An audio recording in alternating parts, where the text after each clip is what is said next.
Israel Henry, kindly mute your mic. Omutere, kindly mute your mic. Henry Israel, mute your mic.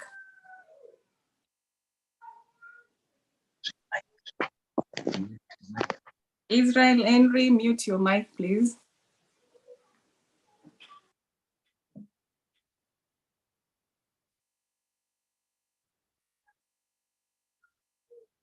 Good morning. Good morning. Good morning, madam. Good morning. I hope you got the information that we are going to handle chemistry first, then we'll follow with Kiswahili. Did you get the information? No. No. No. Okay, but I hope when you saw the screen I'm sharing, you got your chemistry books and you're now ready for chemistry. Yes. Okay, good. So in this session today, we are going to complete the concepts on radioactivity. Then we'll introduce the second topic in Form 4, which is metals, where we are going to discuss the extraction of sodium metal. So the first bit, we are going to complete radioactivity, then move on to the extraction of sodium metal.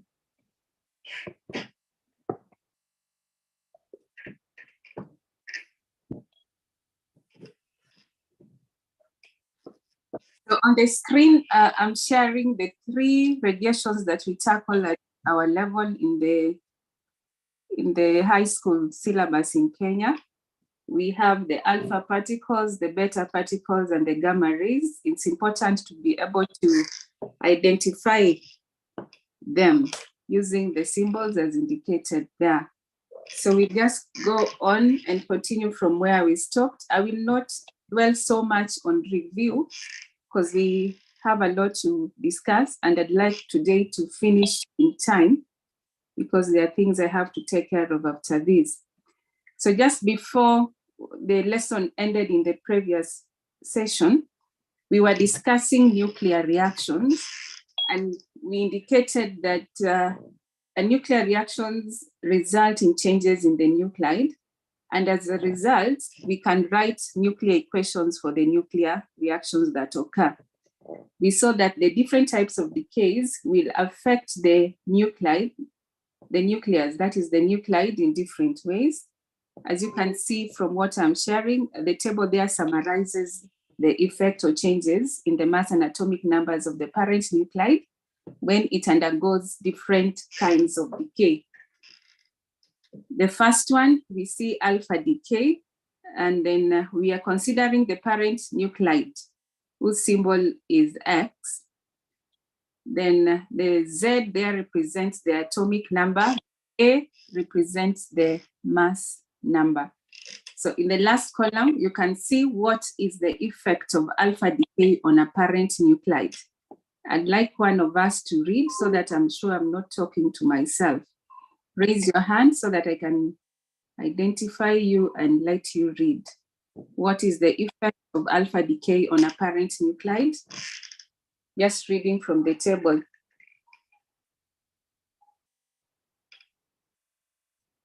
Yes, Karane.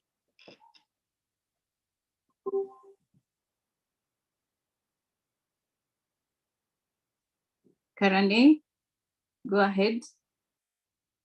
But the atomic number decreases by 2 and the mass number decreases by 4.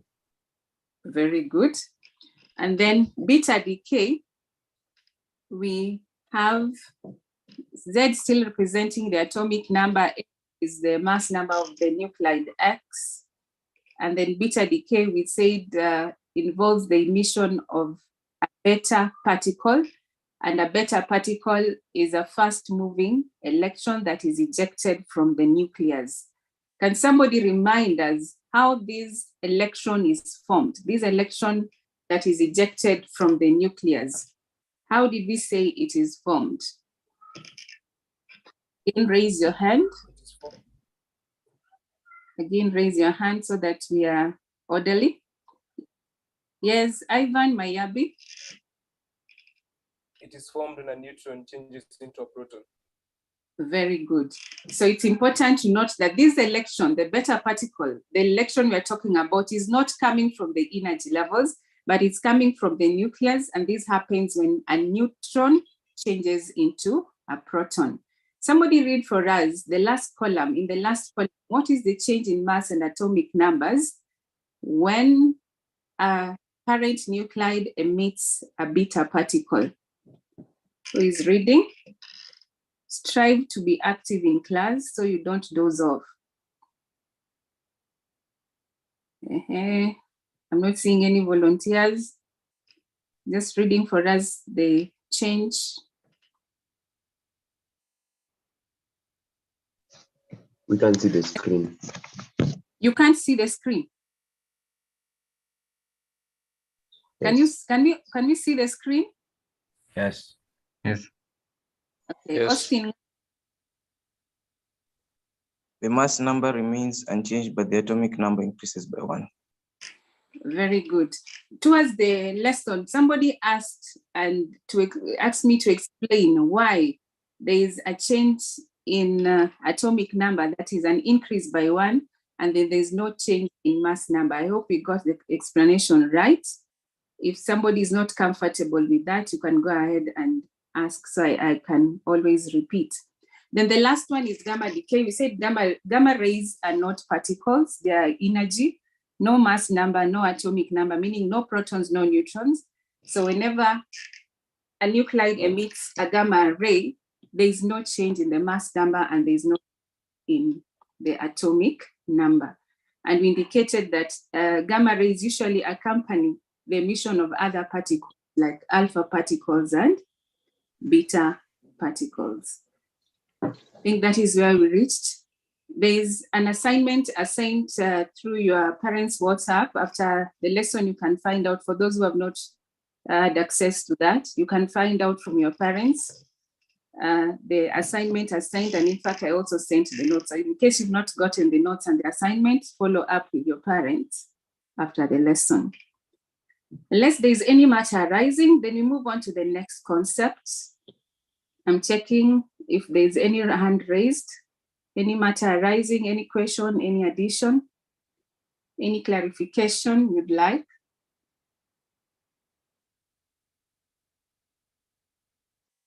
Okay, if you're comfortable, then we move on.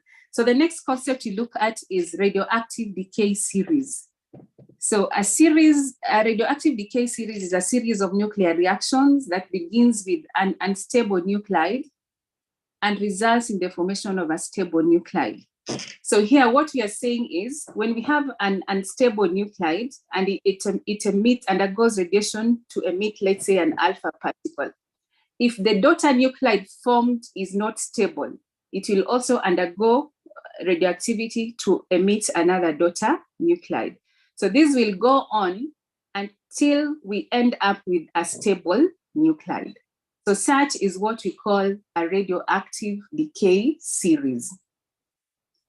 We have examples there. The first example is the radioactive decay series of uranium-238, which undergoes the decay series and eventually becomes lead-206, which is stable.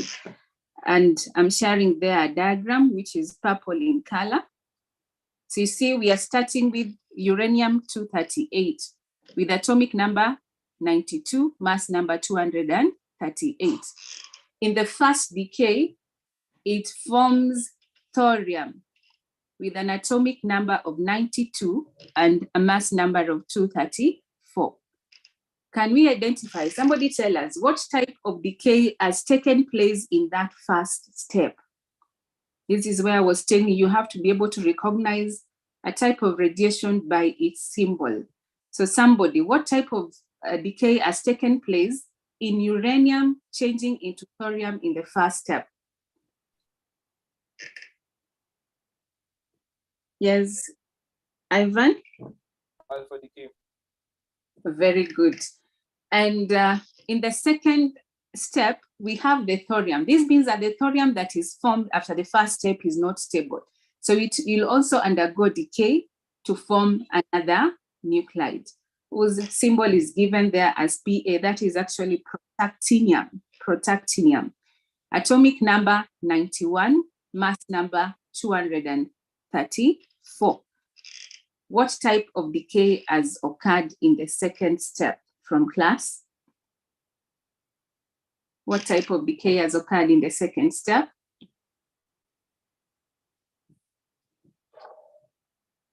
Hey, do you want me to name names? Yes, Samuel Abwao. Beta decaying. Very good. It is beta decay. We can even see, as discussed earlier, the atomic number. Oh, this one is, there's a mistake there. Is it? We have atomic number 92. If the atomic number is 92 and it undergoes beta decay, what should be the new atomic number? 93. 93. Yeah, so please, when I send the notes, or you will correct this. So that means it seems you'll have to correct the all of this scheme. So that should be 93. The mass number remains as 234. That will be the mass number because the mass number does not change. So we'll change that to 93 in our notes. The second one is beta decay. Of course, this will affect all the atomic numbers. If this mistake here will affect all the atomic numbers. So if we are moving from 91, it would be 92 uranium as shown. But since the correct value should be 93, then what should we have for the atomic number of the nuclide after the third step from class? If we change for protactinium to be 93, what would be the atomic number for uranium, which in the diagram now is indicated at 92. So I can see Derek Owino 94. That will be correct. So please make sure you make those corrections. The second one is just that one for thorium 232, which goes through radioactive decay series and eventually becomes lead-2 Yeah, I'm seeing somebody is asking, what about the change in atomic number from the first element to the second element? In the first decay series, we'll check on that. If the first one is alpha decay, why does the atomic number remain as 92 instead of decreasing to 90? Okay, we'll check on that. Teacher, isn't the atomic number of thorium supposed to be 90? We check on that. So we close that.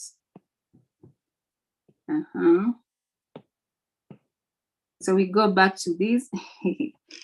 This let us use it as an exercise, boys. This is something you can do. The first one, uranium 238, mass number, and then the atomic number 92. When it undergoes alpha decay, mass number reduces by 4, very good, 234.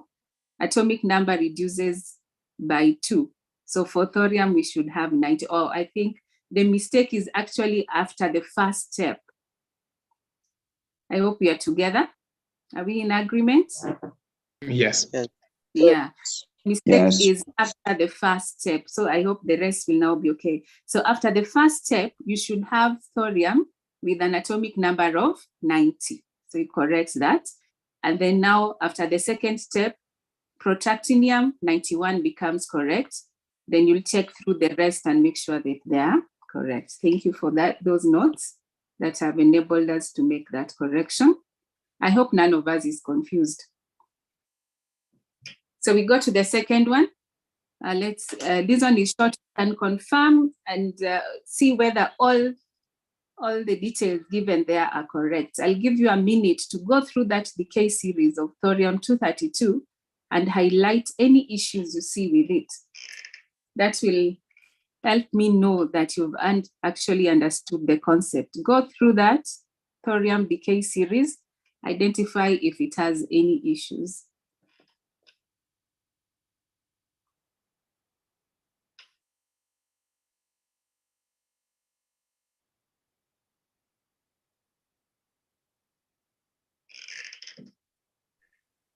It is okay. And somebody saying It is it's fine. okay. Iko chonjo? Yes. Yes. Sawa, kama iko chonjo ni poa. So that is radioactive decay series, which happens because after first radioactive decay, the daughter nuclide formed is unstable, so it also decays. So the decay continues and still will get to a stable nuclide. On to the next concept, nuclear fission and nuclear fusion.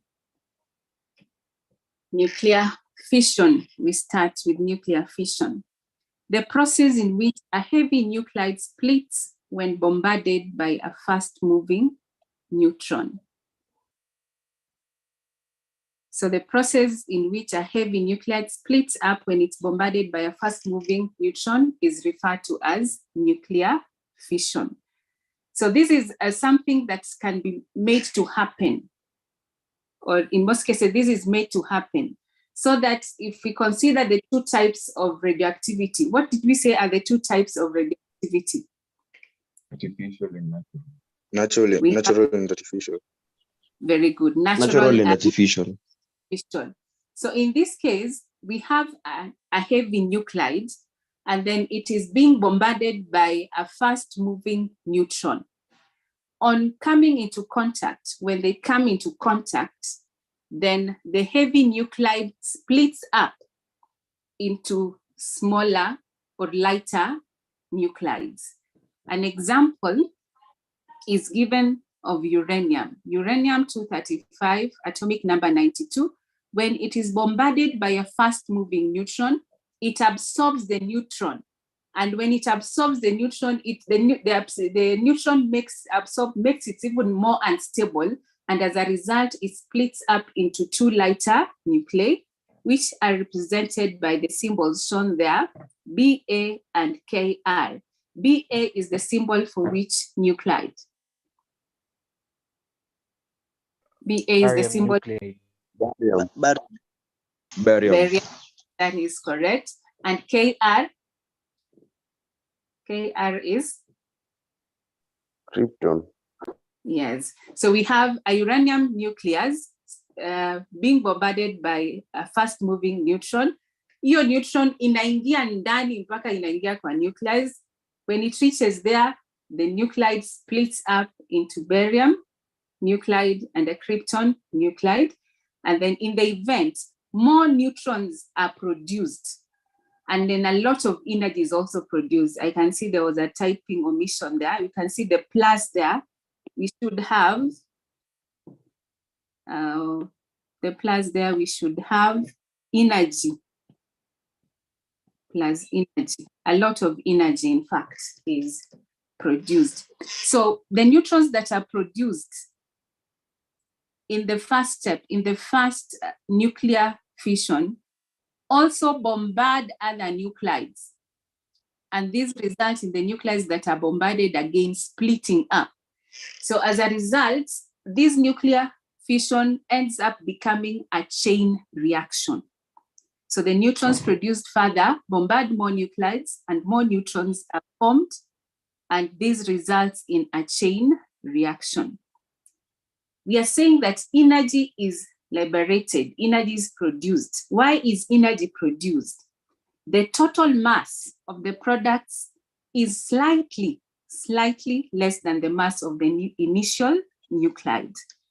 And the difference in mass, so this mass that is lost is converted to energy in accordance with this equation known as the Einstein's equation. I'm sure you may have heard about Einstein's equation, which is E is equal to mc squared. Have we heard about this equation before? Has it ever come up? Yes. Aaron, where did it come up? Aaron, where did you hear this equation? Hear about the equation? I was watching a Decay documentary. You're watching a documentary. What was the documentary about? It was about Einstein's work. Okay, good. Somebody else who has ever heard about this equation, E equals mc squared? Anybody else? Okay, so it's a very famous equation. I think it's even used in some advert somewhere. So E is mc squared, where m is the mass that is converted to energy and c is the speed of light. Look at the speed of light. From your physics, you may be conversant with the speed of light. You can see we are given there 3 times 10 to power 8 meters per second. This is already a very large amount. If you multiply it by the mass, then whenever a very small amount of mass is converted to energy, then a very large amount of energy is produced. So that is about the nuclear fission. So what you need to remember about nuclear fission, it is where a heavy nuclide splits when it's bombarded by a fast moving electron. Lighter nuclides are formed, more neutrons are formed. This results in further bombardment of the nuclides formed, a chain reaction results. Energy is produced because there's a little loss of mass. The other one is known as nuclear fusion. Let me just check on the chart. I'm seeing some charts there. Or somebody was saying he heard about EMC squared in his biography. Yeah, nuclear fission, artificial radioactivity, very good. What about the changing? These ones are earlier on. So then we move on. We move on to nuclear fusion. Nuclear fusion, somebody read for us.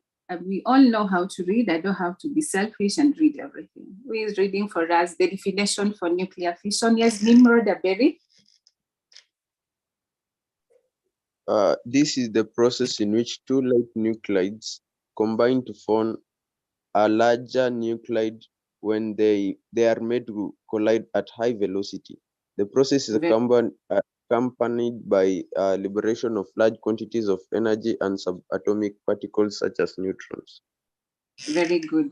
So nuclear fusion is the opposite of nuclear fission. Here we have two light nuclides being caused to combine, or combining when they collide with each other. And as a result, a larger nuclide is formed and energy is liberated. An example is the fusion process used in the hydrogen bomb. So we are told that the hydrogen bomb works on the principle of nuclear fusion. And here we have the fusion of hydrogen-3, hydrogen, and hydrogen-2 to form a helium nucleus, releasing a neutron and energy. We know that hydrogen has like 3 isotopes. The one with the 1 atomic number and 1 mass number. Then here we can see this one here with a mass number of 2, an atomic number of 1. And then this one is the other isotope with an atomic number of 1 still and mass number of 3. They have names. The one with a mass number of 2 is called what? Who can remember? That is from 2 term 1. Isotopes. Yeah? Deuterium. And the one with a mass number of 3 is called? Tritium. Tritium. Tritium. Yeah, should be tritium. The one with a mass number of 1, the most common one. Anybody? It's called protium. So we have protium, deuterium, and tritium, something like that. So when you have these two light nuclei combining, they form a larger nucleus. In this case, is a helium nucleus. In the process, energy is liberated and more neutrons are liberated or produced. So this neutron that is produced will again bombard, will result in the formation, or not, in this case, it's not the neutron produced, but the energy that is produced there will cause other nuclides to collide with each other and also undergo nuclear fusion. So as such, nuclear fusion also results in a chain reaction. So the energy released after fusion causes other nuclides to collide, resulting in a chain reaction. So looking at this, the hydrogen bomb. The hydrogen bomb is something that is made by man. So which type of radioactivity? We go back to artificial radioactivity. And then nuclear fusion is also the means by which the sun produces the energy. So we have, through nuclear fusion, the sun has been supplying the earth with energy for millions of years. So in the sun, we have nuclear fusion happening, and that is what produces the energy that the sun produces to support life on earth. So this reaction involves the fusion of 4 hydrogen nuclei, forming a helium nuclei, which is actually an alpha particle, and releasing a large amount of energy. So the equation is indicated there. Somebody is having his mic on. Brian Ogero, turn off your mic. So there we have 4 hydrogen nuclei absorbing 2 electrons, or 2 moles of electrons, to form a helium nucleus with the emission of energy. So this second example is something that happens in the sun. So would we say it is artificial radioactivity or natural radioactivity? Participants? Natural. Yeah, Stickney, that is true. Natural. This one is now natural. So I brought that up because I realized that some of us are not getting this bit of artificial and natural. But I hope by through these 2 processes, nuclear fission and nuclear fusion, you can see which ones are natural and which ones are artificial. So artificial is made to happen, while natural happens spontaneously in nature. So that is it about nuclear fission and nuclear fusion. Matters arising, any questions, any additions before we move on to the next bit?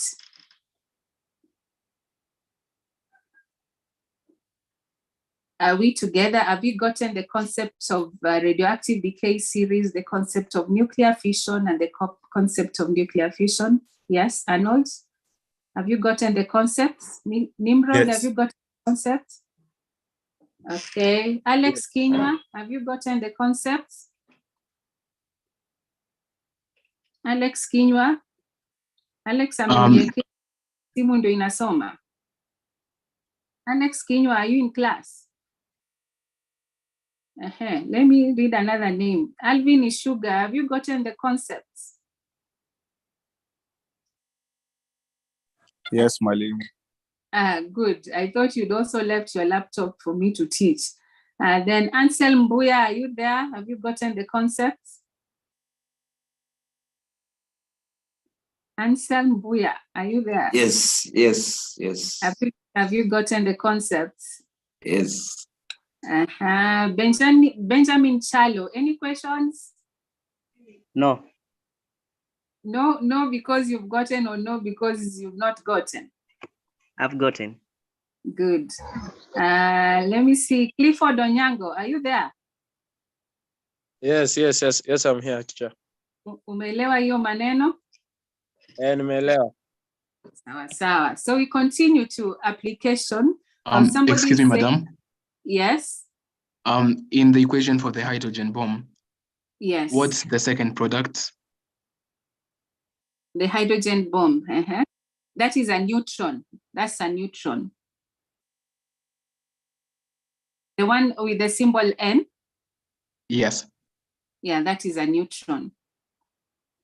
And Okay. something else, very good. Something else to note, in any nuclear equation, the sum of atomic numbers of the products will be equal to the sum of atomic numbers of the reactants.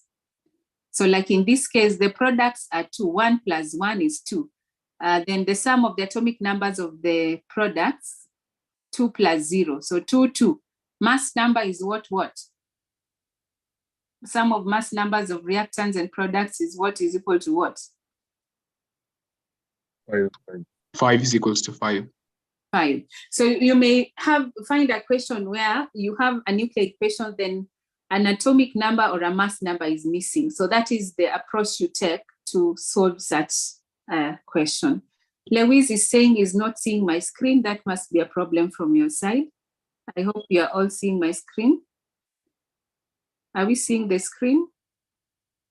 Yes. So that must be a problem from your side, Lewis. Just try to sort it out.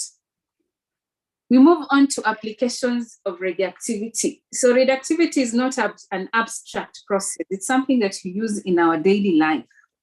You may not be able to see it, or maybe you have not heard about it, but after today's lesson, you will remember, or you will know that this radioactivity is not abstract at all. The first one is in power production. So nuclear fission is used in the production of electric power. The large economies like Russia, Ukraine, USA, Japan, they rely a lot on nuclear energy. So they hawang'ang'ani na hydroelectric power kama sisi hapa Kenya, mara blackout the whole country. There's a time there's a blackout in the whole country. You can imagine in hospitals, we have people on life support. We have babies in, where do we put the babies who are born before term? Incubators. So we had babies in incubators, and then the power goes off in the Incubators. whole country. Yeah, it's pathetic. So we have these large economies use nuclear power, which is quite reliable and is actually cheap. The only thing that is expensive about providing power production through nuclear reactions is the cost of setting up the plants. But once the plants are set up, the electricity is very, very cheap. In our country, electricity is very expensive. You'll learn about that, or you'll find out when you become fathers in the future and you have to pay the bills.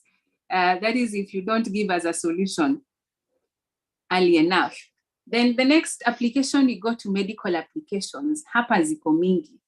Then we have the first one, gamma radiation from cobalt-60 and cesium-137 is used in diagnosis of cancer. And by diagnosis of cancer, we just talk about determining the location of tumors. And then after this diagnosis of cancer, it's also used in radiotherapy, which is the treatment of cancer by destroying the cancerous tissue by exposing them to radiation. In Kenya, cancer is almost a national issue. It's not even almost. Cancer is becoming so rampant. I'm sure even in our class here, there are people who are affected in a certain way by cancer. Not like you having cancer, but you heard of a relative having cancer. Maybe a relative has died of cancer. Is that true? Anybody who has experienced this cancer issue? Yeah. Yeah.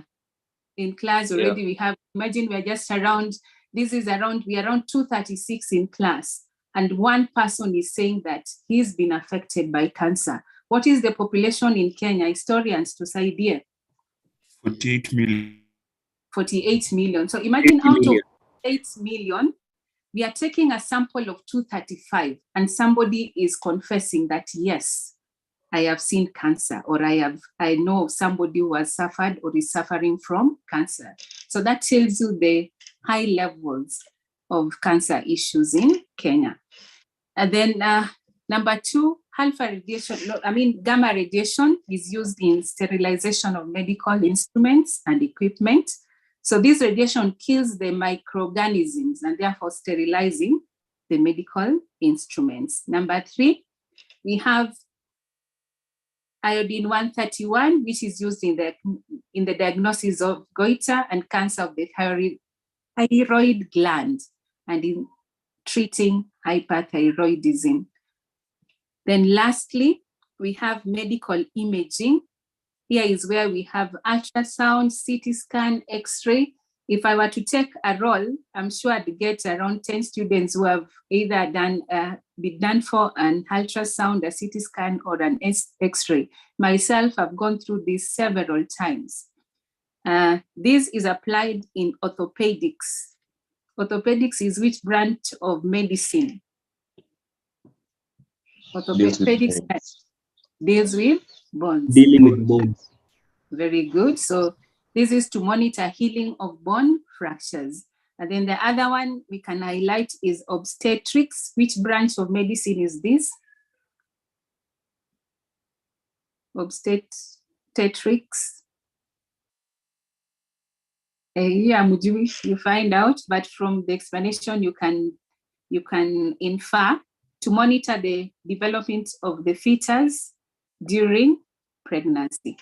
Mwalimu is requesting that we do a roll call. Mwalimu, you can go ahead and do the roll call.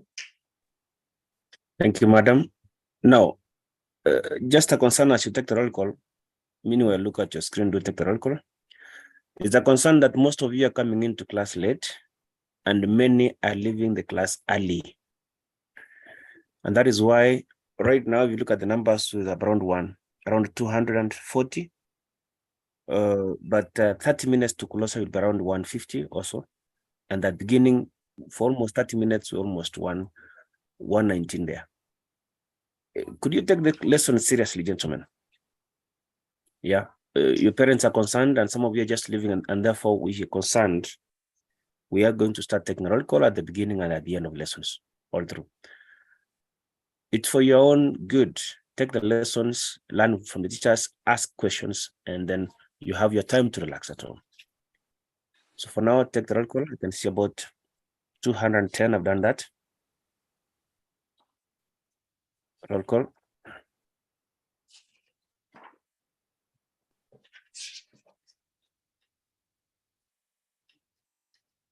At 220,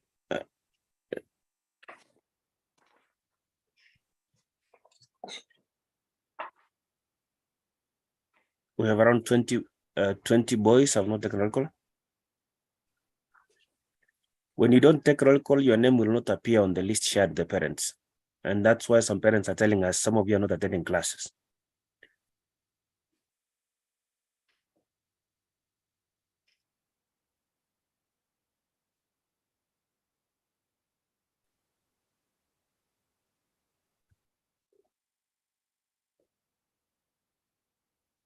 So I think this is enough at 93%. We're stopping it now.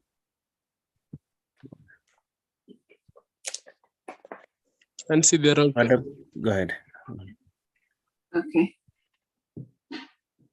Yes, you're saying? I've not seen the roll call.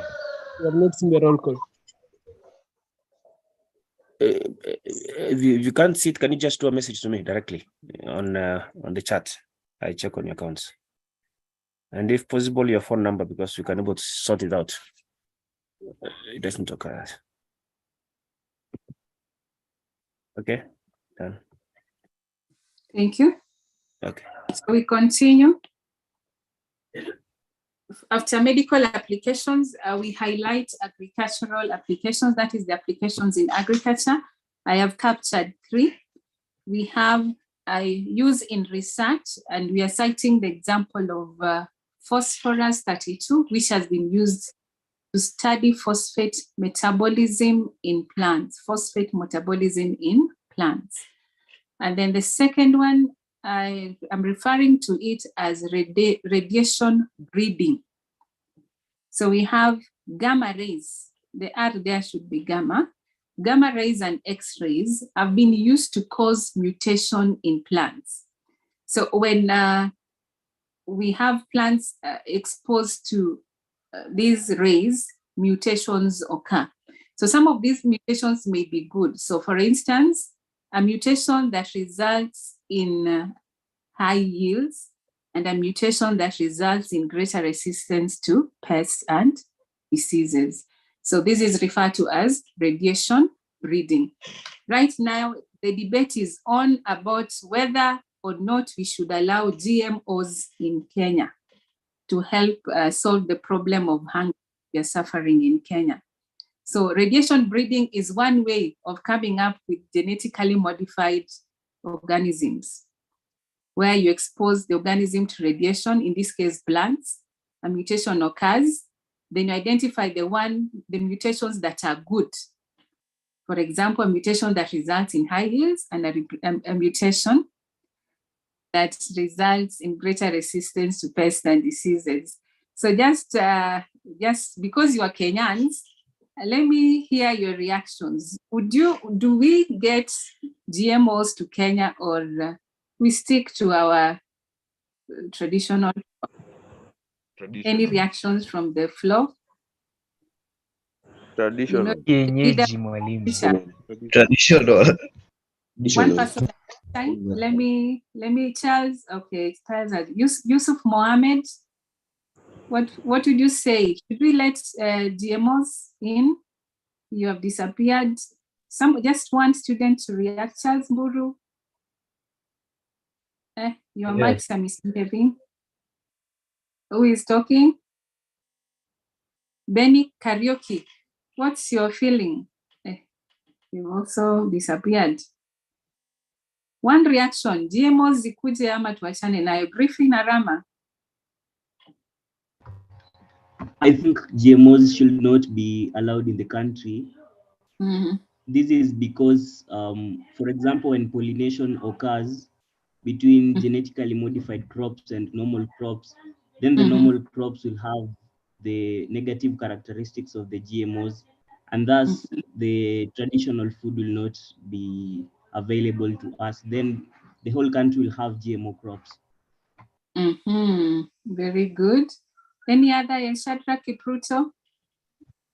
I think that GMOs should be allowed in the country because right now the price of food is quite high. But when we have GMO, maybe we can increase the production because we'll modify the good traits of other plants, and therefore we'll have a lot of food, making food cheaper. Okay. Michael Karanja, what's your feeling? We think GMOs should be allowed because it increases the food security in the country. Like right now, the affordability of meat, it's juu sana na watu wengi wanategemea mwingi. Okay, last one, Clifford Onyango. Teacher, mine is a question. Yes. So when we allow GMO foods in the country, it will mean that we are indirectly consuming radiation. Is that healthy for is that healthy for the human being? Okay, the effects of radiation is about levels. By the way, in our day-to-day life, we are exposed to radiation. Even right now, as we are conducting this session, our laptops, our iPads, our phones are giving off radiation, my friends. It's only that the radiation is low and is at a safe level. The Earth itself emits radiation. We call that background radiation. It's only that it is at a safe level. Bananas we eat, bananas contain potassium. Potassium in bananas is radioactive. You actually eat radiation whenever you eat a banana. So about the effects of radiation, it's about the levels. There's levels that are safe, and then the levels when you reach that it becomes unsafe. So what we'll be concerned with then is the levels of radiation in these GMOs. Is it safe or not safe? And we need somebody to show us this. We cannot rely on the people who are supplying the GMO to tell us it is safe. We need our own scientists to carry out research on these GMOs, and then they can tell us whether the GMOs are safe or not. That is why at the beginning of the lesson, I said, I hope somebody will be psyched up to follow the path of nuclear science. So if we go back to this, then this is a debate that will continue to rage on. We'll wait and see what the government decides about whether to bring in GMOs or not. Then the next one, the last one, is ionizing radiation has been used to control flies using the sterile male technique. Watu wa agriculture, mumesikia hii ama hii ni news? Anybody who knows about sterile male technique? Anyone? Okay, so just to mention about it just a little bit. So in this technique, we have male flies bred in a lab. Then these male flies that are bred in a lab are exposed to ionizing radiation, which make them sterile. After they've been bred, they are released into the population where they'll mate with the females. But something about female flies, they produce eggs only once during their lifetime. After they produce the eggs once, they do not produce again. So if the eggs are fertilized, okay, not really in quotes, fertilized by a sterile male, they'll not be viable. They will not produce the flies anymore. So in this way, over time, we'll have the female flies laying eggs. The eggs are supposedly fertilized by a sterile male, and then the eggs end up being infertile, and then they cannot produce any more flies, and then the population will decline and can even eventually actually finish up. We won't have any more flies. So that is what we refer to as the sterile male technique.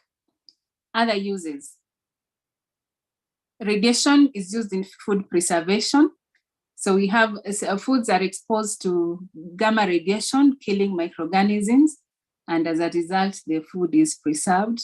The same concern about exposure to radiation, the debate goes back to levels of radiation. Then beta radiation is used in measuring the thickness of thin metal and paper sheets in industries. Then number 3, we have alpha radiation is used in smoke detectors, that is in the fire alarms. And then last, number 4, carbon-14, this is not so strange to us, is used in carbon dating, which is the determination of the age of dead organic matter. Sodium-20 is used to detect leakages in underground water, oil, and gas pipes. Then lastly, manufacture of nuclear weapons. So there are so many uses of radioactivity. In an exam situation, the question may be specific. It can ask you for medical applications of radioactivity or agricultural applications of radioactivity, or the question can be open. So don't just master the uses, open. You have to know a use and know that this use is agricultural, master an application, know that this application is medical. Then the others are just open. You'll give them when the question just asks for applications of radioactivity. Okay, any matters arising so far? And let me just read a few comments and you think about what you've talked about and raise any. Let me just read it. It's about the GMOs. I can see we are very passionate about this. Then somebody is Sadiq Nyaroso says traditional methods do not support the fast growing population. GMOs have been studied and certified as safe. My question was, who has studied? Can you trust a seller to tell you the truth about what they are selling? They'll only tell you something that will ensure you buy, and not something that will make you want to buy. Brian Ogero says, no GMO traditional iko sawa. Then we have Benny Kariuki. I think we have been taking GMOs even from greenhouses for a long time. So why shouldn't we take it? And if the radiation is at safe level, I prefer we do it. Many are dying and this is painful. We feel you, Brian. Then Keegan Frederick, there are no effects of GMO foods, teacher. They are just the same with the normal traditional foods with the same nutritional content. The radiations are just applied in its mutation and growing, but have no bad effects. Okay. Again, thank you for that. If there's no matter arising, No hand is raised. Then we move on to environmental pollution. Radioactive pollution occurs when radioactive material emits radiation into the atmosphere. I'm seeing a chart. Let me just check what it is saying. In writing applications of the radiations, are you allowed to write the symbols or do you write in full? Oh, very good good question. Know that as long as you write the symbol correctly, that is okay. And again, please note that if you cannot remember the particular radiation, leave the question open. At our level, we are allowed to leave the question open. So if you cannot remember that gamma radiation is used in food preservation, just say that radiation is used in food preservation. Do not do what we refer to as a wrong commitment. A wrong commitment will make you lose the marks. So in this case, if you're not sure about the kind of radiation, leave the question open. But in things that are common, like carbon-14 is used in carbon dating, hii lazima ukumbuke. Sodium-20 is used to detect leakages. Sodium-20 not so common. But these common ones like carbon-14, you must remember. But generally, you just leave your answer open so that you avoid the risk of committing wrongly. I hope that is answered. So we were saying radioactive pollution occurs when radioactive material emits radiation into the atmosphere. Causes of radioactive pollution. So how does radiation end up in the atmosphere? How do radioactive materials end up in the atmosphere? So that is what we are talking about when we say causes of radioactive pollution. One is nuclear accidents. And this happens in nuclear energy generation plants. Remember, I mentioned that the large economies use nuclear power to produce electricity. So there are several accidents that happened over the history. And I've highlighted 3, starting with the latest, which is the Fukushima Daiichi nuclear disaster. This happened in 2011. Then we have the Chernobyl disaster, which happened in 1986. Then the 3 Mile Island accident, which happened in 1979. Then the other cause of radioactive pollution is the use of nuclear weapons as weapons of mass destruction. And this happened, for instance, in 1945 in the towns where the towns Hiroshima and Nagasaki were bombed using atomic bombs. Hiroshima and Nagasaki are in which country? Japan. In Japan. So just to bring this to reality, Mr. Mbiro, I hope you are there. I'd like Mr. Mbiro to share with us some video clips so we can see what happened in Fukushima and also what happened in Hiroshima. Yeah, so you'll start with the video 1 and then follow with video 2.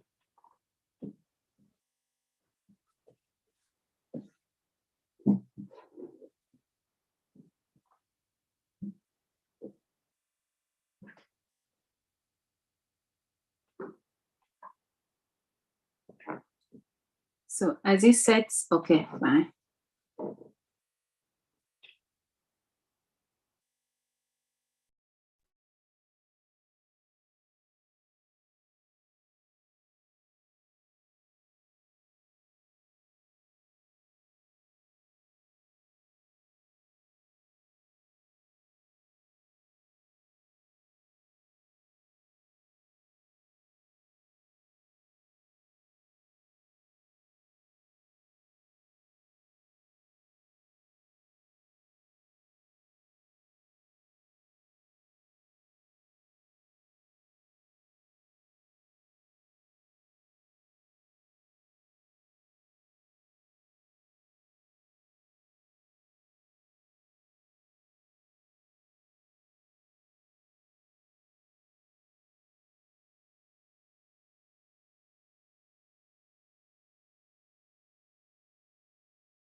Hello, Mwalimu, is it playing?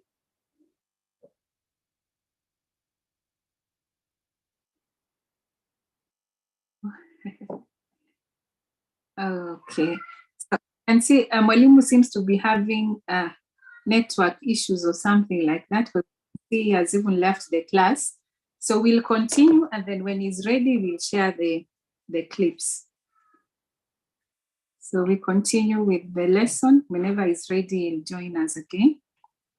So we were looking at the causes of radioactive pollution. We talked of nuclear accidents, and we talk of use of nuclear weapons as weapons of mass destruction. Then we go to the other. The other one. All right. Oh, you are now okay, Mwalimu? Yeah. Okay. Okay, fine.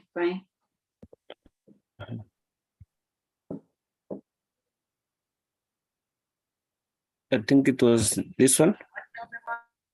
Yes, it's that one, sir. Okay.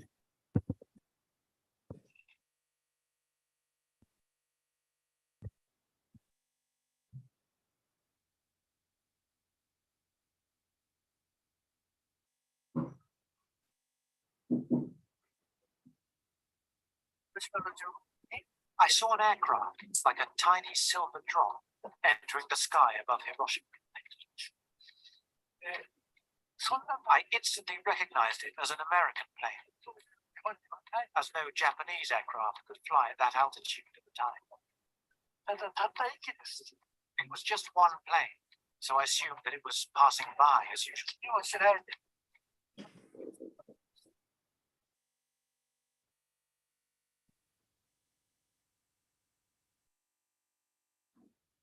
I was counted.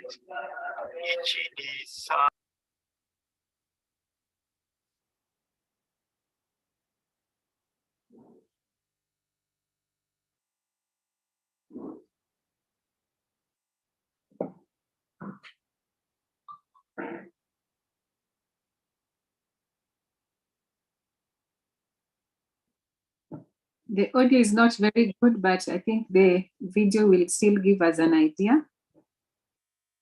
You can't hear the audio at all?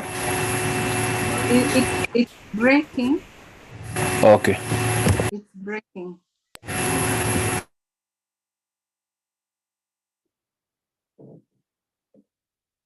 But the video is sufficient, I think.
Thank you, Malim. We can move to the second one.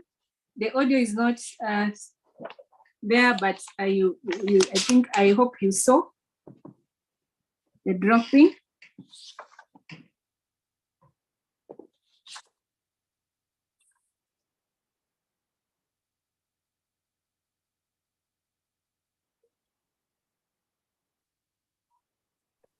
Is that the one? Yeah, that's the one. Okay.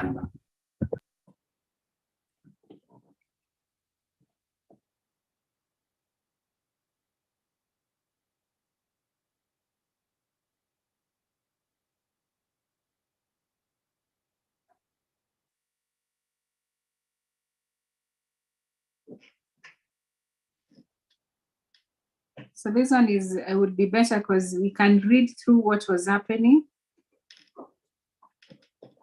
Read through the text that's come up on the screen to follow what's happening.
Thank you, Mwalimu. I think that's it for now.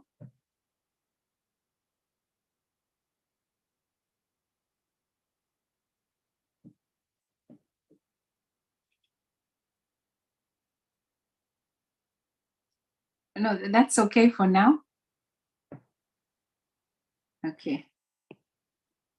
So, boys, I'm sure you saw what the videos were about. So, since we could not get the sound, at your own time, you can go and this is actually YouTube. You'll get the videos from YouTube and actually get what happened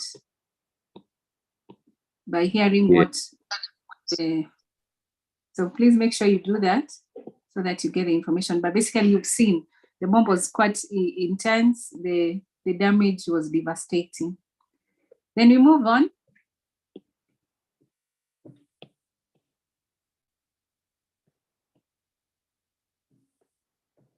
Then the third one, so the first two nuclear accidents, and then have use of nuclear weapons as witnessed through those videos.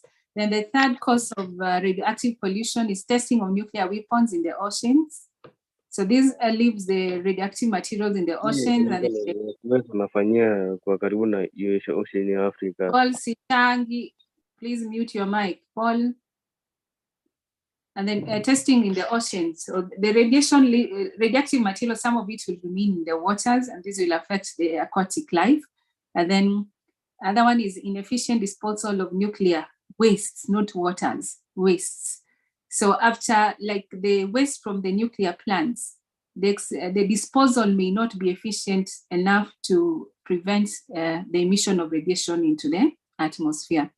Effects of radioactive pollution have highlighted only 4. They are self-explanatory: gene mutations in plants, animals, and humans. We have health complications, the most common of which is cancer. Then we have others: anemia, premature aging, cardiovascular disease, burns, and others. And then we have, if the exposure is high enough, it can cause instant death. Then number 4 is soil infertility. So radiation can also cause soil infertility. Last but not least, we look at the control of radioactive pollution. We need to have proper use of radioactive materials. Let's use the radioactive materials properly. We should avoid the use of nuclear weapons. It's okay to use it for electricity, but we should not be using it for something like nuclear weapons. And then we have proper storage of the radioactive materials, proper disposal of radioactive waste. And then lastly, whenever possible, we should use alternative energy sources, such as renewable energy sources like hydroelectric and wind power. So this marks the end of the topic radioactivity. And in chemistry, you can see we keep it simple. Physics, I don't know how it is, but in the future, or in university, you learn more about this radioactivity process. So at the beginning of this topic, when we started discussing radioactivity, I was hoping that somebody will be sucked up and think about becoming a nuclear scientist. Let me just check. Is there somebody who has been psyched up and is like, what if? Just what if, not like I'm becoming. What if I become a nuclear scientist? By a show of hands. Just what if? Ama mwegopa hii maneno. Yes, I'm seeing Levine. I'm seeing Umuro Yatani. Noel is curious. Martin is curious. Good. Good. You can be a nuclear. Oh, you're so many. I've become like Pastor Ezekiel. I'm having so many followers. It was fun teaching you about radioactivity. I hope you enjoyed the sessions and you actually learned something about radioactivity and you're ready to answer any question on radioactivity. Is that so? Yes, Mwalimu. Yes. Thank you for that. Yes, Mwalimu. Sawa. So I'll send the remaining parts of the notes to your parents and maybe a small assignment to practice on so that you can test and see if you have actually gotten the concepts. We move on. We have dwelt so much on radioactivity because it's so real, it is in our lives. But we have to move on and introduce metals. So metals is there. Chemistry Form 4. The topic is metals. We are narrowing down on sodium. So the metals, there are around 6 metals that we learn about in this syllabus. There's sodium, there's aluminium, there's copper, there's lead, there's zinc, and then there's iron. There are just the 6 of them. Not all the metals are in our syllabus for discussion. So basically what we discuss under metals is the extraction of the metal. Then after that, we highlight about the uses of the metal. Those are the major areas which we discuss under this topic, metals. So the first thing is we have to know from what are the metals extracted. The metals are extracted from ores. And on the screen there, we have the definition of an ore. Somebody read for us that definition. A naturally occurring material which contains a particular metal in element form or combined form from which the metal can be extracted profitably. Very good. Ores are naturally occurring, and they contain the metal. The metal can either in elemental form or in combined form. In most cases, an example, a metal like sodium will never occur in elemental form because it is highly reactive. So the less reactive metals will occur in elemental form. Something like gold, occurs in elemental form. Then for sodium, we have 3 ores that we highlight. The first one is rock salt. Rock salt is solid sodium chloride. And this one is the chief ore. The main ore of sodium is known as rock salt, which is solid sodium chloride. The formula of the main compound, sodium chloride, the formula is NaCl. Then the second one is saltpeter, which is solid sodium nitrate. Formula of sodium nitrate is indicated there. Then the third ore is actually trona. This one you already discussed in Form 2 under the topic carbon and its compounds. So these are 3 ores of sodium. As we look at sodium, a common question is usually about testing or confirming the presence of a particular metal ion in an ore sample. So for sodium, the test is simple. You'll start by crushing the ore into fine powder and add water while stirring. You'll filter to remove and dissolve the impurities and obtain the filtrate. Then into this filtrate, dip a clean glass rod or nichrome wire and burn it on an unluminous flame. Then you look at the color of the flame that is formed. If the ore sample contains sodium ions, then you will see a yellow flame. So that's why we are saying a yellow flame confirms the presence of sodium ions. And as you may be aware, such tests are known as flame tests. From class, which are the other flame tests? Give me just 2 examples. So sodium ions, yellow flame. Give me an example of an ion and tell me the color of the flame it produces. Potassium ions, purple. Lilac, a flame, potassium, correct. Another one, Jonathan? Calcium. Calcium test, yes. Red flame. Very good, yeah. A copper, green flame, and so on. Extraction of sodium. Extraction of sodium. It is by electrolysis, and it's electrolysis of molten sodium chloride.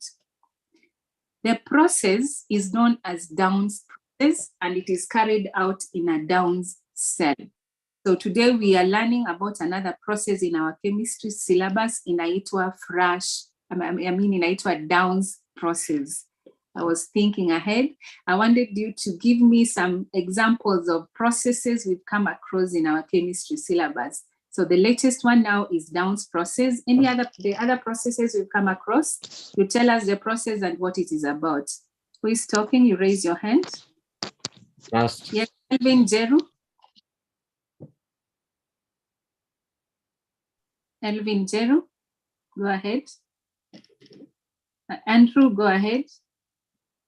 Solvay process to extract sodium carbonate. Contact process for extraction of sulfuric acid. Very good. I can get contact process, manufacture of sulfuric 6 acid. Somebody mentioned Solvay process is as extraction. Is Solvay process extraction or manufacture? Extraction is different from manufacture. So Solvay process, you should say, the manufacture of sodium carbonate. Any other, the last one? Yes, We have Vasily? herbal process manufacture of ammonia. Very good. So a new process we are looking at today inaitwa Downs process. And what is it used for? It's extraction of sodium by electrolysis of molten sodium chloride. Electrolysis occurs in an electrolytic cell. The cell used in the extraction of molten sodium chloride is known as the Downs cell. Down is actually somebody's name. So it's the name of the person who invented this cell. The Downs cell consists of 1, an iron tank lined with fire bricks. And then 2, a graphite anode surrounded by a cylindrical steel cathode. The electrolyte is a mixture, molten sodium chloride and calcium chloride. So next we have the Downs cell itself.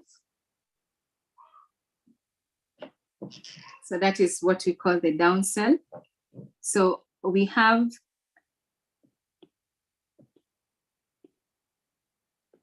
I can't see the Downs cell. Can we see the Downs cell? Yes. Yes. Yes. So No. what somebody is not seeing it, the problem must be from your side. Sorry, just maybe be patient. Your gadget is still loading it. So I'm highlighting the ion tank. So what I'm highlighting is what we're referring to as the ion tank, and we are told it is lined with fire bricks. What material is used to make fire bricks? Form 2 work. Fire bricks zinamekiwa na which substance? Magnesium oxide. Yeah. Then at the center there, I'm now highlighting the graphite anode. So that is the graphite anode. Then surrounding the graphite anode, we have the cylindrical steel cathode. So we have hapo around, hiyo hapo, it goes round, around the steel cathode. And then we have this steel cathode is separated from the graphite anode using a steel gauze diaphragm. So the steel gauze diaphragm is suspended between the graphite anode and the cylindrical steel cathode. The electrolyte that goes into the cell is a mixture of calcium chloride and sodium chloride. Later on, we'll learn why the sodium chloride is mixed with calcium chloride. So during the process, what happens? We have as the cathode, we can see that the cathode, or from our Form 2 work, the cathode is negatively charged. So the positively charged sodium ions will be attracted to the cathode. On reaching the cathode, they'll be reduced to form molten sodium metal. So we have sodium ions gaining electron, the sodium ions gaining an electron to form sodium metal, which is formed in a molten state. So that is why we are having a liquid state for both the sodium ions and the sodium metal that is formed. We are told that the liquid sodium, that is the molten sodium, is less dense, is less dense than the molten salt mixture.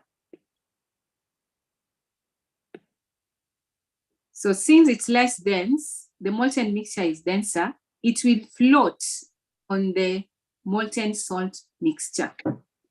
So if you go back to the diagram, you can see where we're indicating the molten sodium.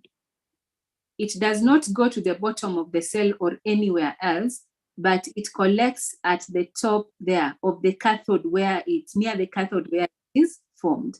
So it's what is appearing to be purple in color. And why does it float? Because it's less dense than the salt mixture of molten sodium chloride and calcium chloride. Then from this point, it is collected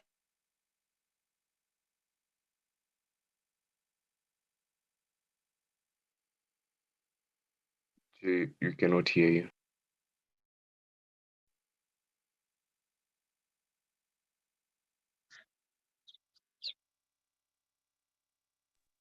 We cannot hear you, teacher. And it will attract negatively charged chloride ions. So the negatively charged chloride ion, on reaching the anode, will lose electrons to form chlorine atoms, which combine to form chlorine gas molecules. We know that chlorine gas is diatomic. It does not exist in the monoatomic form. So the atoms that are formed combine to form diatomic molecules of chlorine with the loss of electrons. So the equation is given there. We have the two must be there to balance out for the production of the two atoms of chlorine, that a molecule of chlorine. So we have 2 moles of chloride ions forming a mole of chlorine gas by losing 2 moles of electrons. The chlorine that is formed is channeled through the hood and collected and stored in pressurized tanks. So at the anode there, we have the equation you can see is indicated. Sorry for this. The equation is indicated there. Equation is there. So chlorine gas is formed at this anode, and then it is channeled through the hood. So this is what we are referring to as the hood. And out, it is collected and liquefied for storage.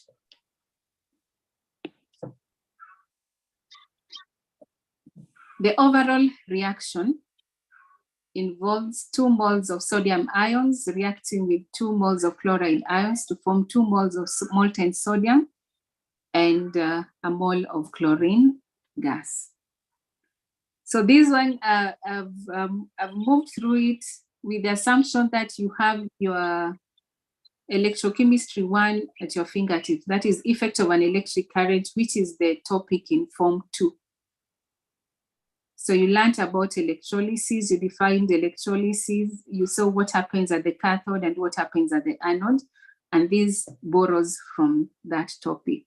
So in case you are having any difficulties, you take time to revise effect of an electric current on substances, specifically electrolysis. But if there is any question, I am ready to answer. Is there anybody with a question so far?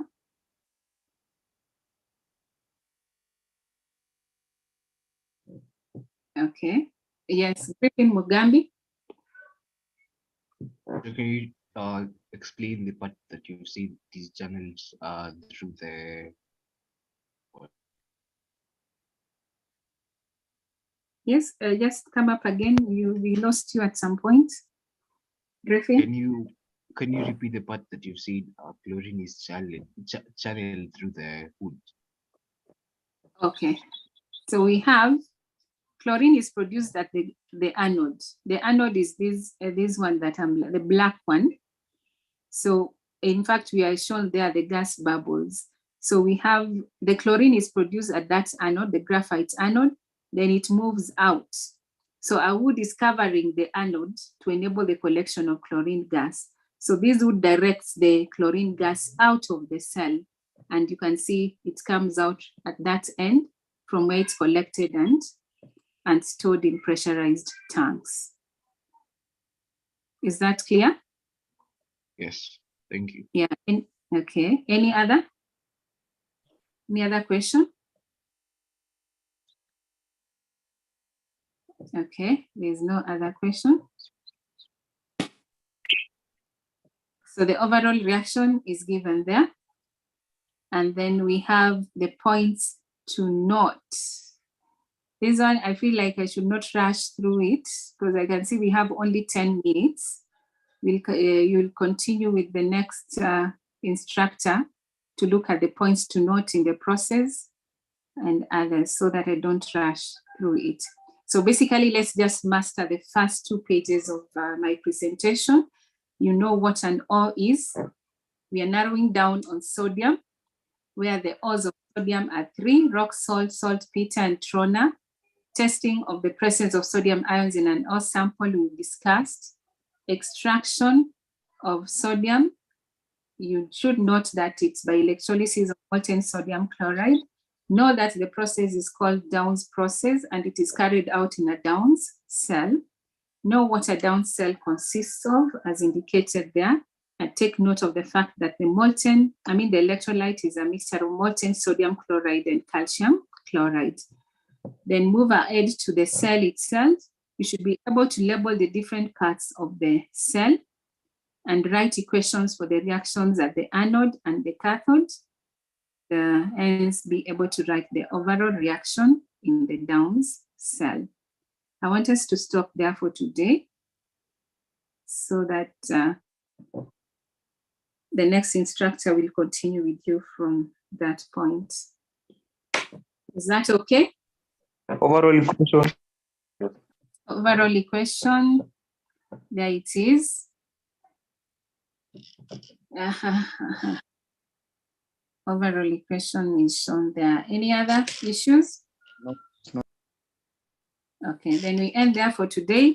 Thank you for attending the lesson. Thank you, madam. Thank you, madam. Thank you, madam. Bye. Thank you, madam. Thank you. Thank you, madam. Good queen. Thank you, madam. Boys, let's meet earlier, exactly 11. Mwalimu starts already. He's already inside here in this group. So exactly 11. So go and have a cup of tea. I think this is about 10. No, it's around 15 minutes too. Actually, I've got more than 22 minutes. So exactly 11. Let's meet up and start. Thank you.